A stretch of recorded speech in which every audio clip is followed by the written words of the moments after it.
চোখের পলকেই দেখতে দেখতে অর্ধেক রোজা চলে গেল। আল্লাহর রহমত যেখানে আছে সব কিছুই সহজ হয়। আসসালামু আলাইকুম বন্ধুরা, আপনারা সবাই কেমন আছেন? আলহামদুলিল্লাহ ভালো আছি।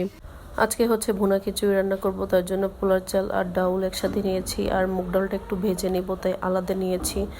এই তো এখন আমি কড়াইতে তেল দিয়ে পেঁয়াজ কুচি দিয়ে দিলাম, তারপর হচ্ছে একটু গরম মশলা দিয়ে দিলাম, তেজপাতা, দারচিনি, এলাচ আর আদা রসুন দিয়ে হলুদের গুঁড়ো, একটু মরিচের গুঁড়ো, ধনে পাখি, তারপর হচ্ছে জিরে ফাঁকি, সব মশলা আমি দিয়ে দিলাম। এরপর মশলাটাকে একটু নেড়ে চেড়ে আমি কষিয়ে নেব। তারপর ভেজে রাখা মুগ ডালটা ধুয়ে দিয়ে দিলাম, মুগ ডালটা দিয়ে একটু নেড়ে চেড়ে এরপর হচ্ছে আমি আগে থেকে পোলা চাল আর যে মোষের ডাউলটা ধুয়ে রেখেছিলাম ওটা দিয়ে দিব। ওটা দিয়ে একটু ভালো করে নেড়ে চেড়ে আমি যতটুকু পরিমাণ চাল আর ডাল নিয়েছি ততটুকু পরিমাণ পানি দিয়ে দিব। ভুনা খিচুড়ি রান্নতে অত বেশি সময় লাগে না, খুবই অল্প সময়ের মধ্যে হয়ে যায়।